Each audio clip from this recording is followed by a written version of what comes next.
rate. They're promising Scientologists who have invested money in paying for the property and through donations, and paying for the renovations through, donations. These people are going to be expecting some kind of return on investment. So I know that there's going to be an effort made by Scientology to show success in new membership coming from this channel. But when you say return on investment, are you talking about financial or conversion? No, I'm talking about new members being converted. Would be the return on investment for the Scientologists. They're not. This is not a money making operation for Scientology, other than to spur more donations from the Scientologists. And in order to do that, the Scientologists are going to get sold on the idea that this is bringing in new people. So they're going to have to show some kind of return like that, where people are going to be very, very disappointed. One of the things they said in their in the thing to the Scientologists about this is the network will enable us to reach more people than ever before, unabashed, unfiltered, unlike anything on television. Planetary dissemination, here we come. So they're very, very much promising. Yeah.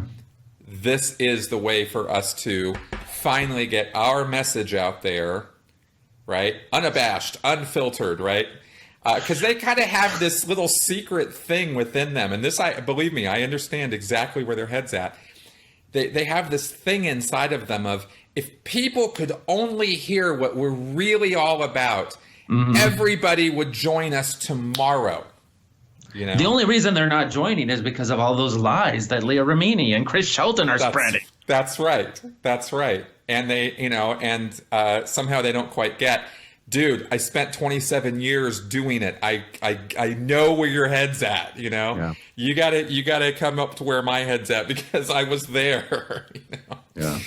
So, okay, well, I wanted to sort of find out, in the Mormon world, is this a thing? Do people rely on this for conversion? Yeah.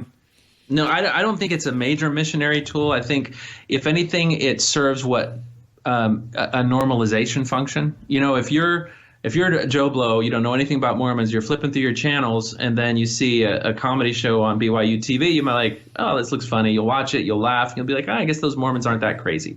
They like Star Wars. There's a lot of Star Wars references in it. They like Lord of the Rings. And so it kind of just makes Mormons seem normal. And I think that's a very important PR function for Mormonism, because people who've never met a Mormon and only know very little about them have this idea of people with multiple wives who dress weird and are very weird, even though as a Mormon, I kind of existed in the culture, and other than not drinking or swearing, you couldn't really tell. And so that's one, very important aspect of it, is just kind of normalization, I think. Interesting. And I'm really glad you said that, because it really does put a good contrast on this with what Scientology is doing, because I can tell you for sure they are trying to get across the idea that Scientologists are better than normal, are super normal, are super better, right? Yeah. And they're not trying to normalize Scientology. They're trying to show the world how much better Scientology is. And why, and somehow that's supposed to act as a magnet to suck people into wanting to be part of it. Yeah. I think that if this is going to have any staying power, it probably will evolve into that direction that you're talking about, though, because I think they're going to find after a year or two that this ain't really doing hardly anything to get new membership in. Yeah. And then people are going to be like, well, what? And they either will drop it, or will revise their programming accordingly. We'll kind of see where this goes.